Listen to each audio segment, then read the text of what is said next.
An idea does not have bias to any individual soul. Ideas only want revival and birth to a physical mold. This is why I hate that adorable YouTuber R.C. Walden, even though deep down I actually love him. Basically, for the longest time, I've had two big goals, two big dreams, and it was to launch this YouTube channel and to eventually build an audience and then sell a Notion template. I had bought Thomas Frank's Notion template in the past, and I had learned every detail of it, and I believed I could make one much better. But mine would have been more focused, less on productivity and self-improvement, and more on, and there's a slight difference, self-education and just becoming an educated person on all things of culture, whether it be architecture, art, literature, cinema. And it was going to be like a digital commonplace book where you can store all of your thinking and learnings on any subject. And so I've had this idea for a long time, and I've been thinking about it nonstop for maybe 2 to 3 years. Now, to say I've been working on it for that long is an overstatement, or an exaggeration, because basically I would work on it in spurts. I'd work on it for 2 weeks at a time, just nonstop, a day, like 24 hours straight. I'd pull an all-nighter, but I didn't really work on it consistently, and that'd be because as I'd get in the flow of it, maybe I'd come to a roadblock, and then all of a sudden I'd just start to think, I'm not good enough. This idea isn't good enough. This idea isn't gonna work. I might as well just trash it and do something better with my time. Just do something else. Like, I didn't have what it takes. The idea didn't have what it takes. Just so self-critical. And so I basically discarded the idea.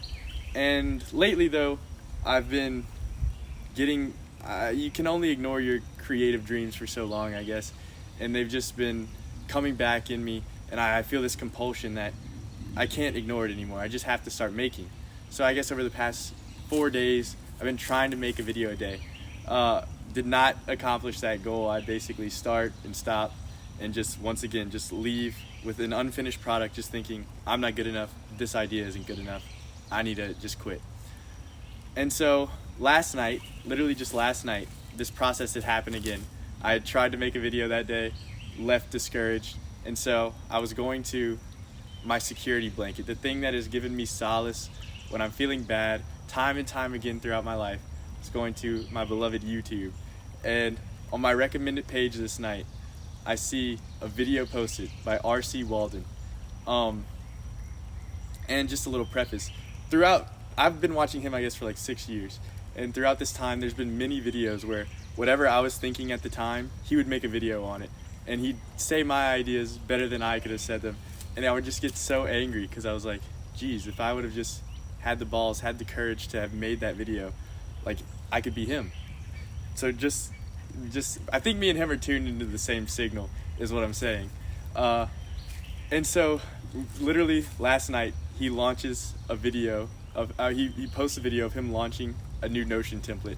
And he called his a Syntopicon from the Professor Mortimer J. Adler and his work with the Great Book series and blah, blah, blah. Like, it was basically a commonplace book, but he just didn't call it that. He was using a different language.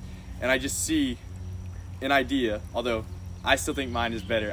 I haven't built it, he has, and I guess that's how we'll conclude this video. But I just see someone else presenting an idea that I had had and held so dearly for 3 years, but didn't think was good enough. And he had the courage to present it to the world, and he's gonna succeed with it, I'm sure.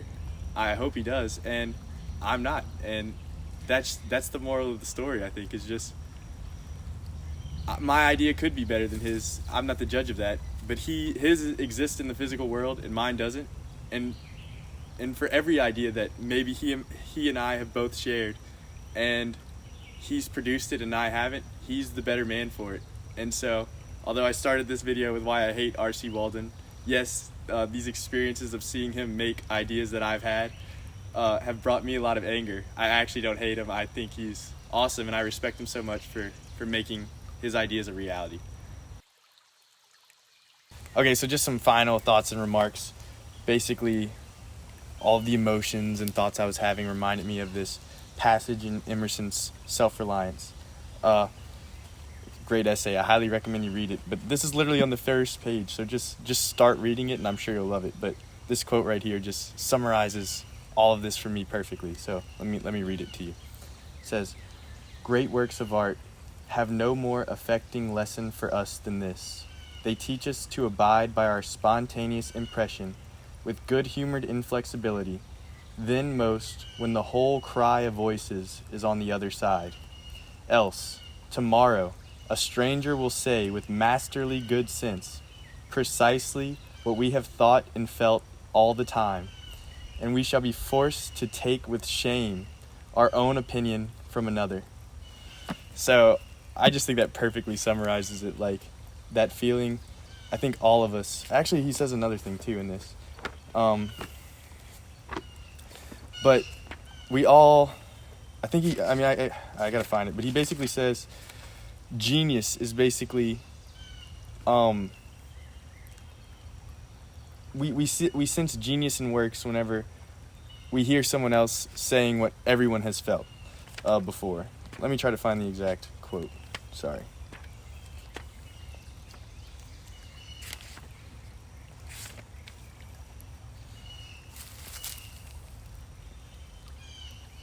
Okay, yeah, this, sorry, it wasn't exactly how I described it. He says, "A man should learn to detect and watch that gleam of light which flashes across his mind from within, more than the luster of the firmament of bards and sages. Yet he dismisses without notice his thought, because it is his. In every work of genius, we recognize our own rejected thoughts. They come back to us with a certain alienated majesty." So, exactly what I'm saying. Like, basically, I just want to encourage you, because I'm trying to encourage myself. I'm making this video for me mostly, to just start making things, because, and saying what you think, and to stop being so afraid and critical, because literally there's nothing more painful than hearing your thoughts, seeing your thoughts take form by someone else's hand, hearing your words come out of someone else's mouth. It's so painful, and we really should just trust that our ideas are good enough, that we're good enough, and just make it.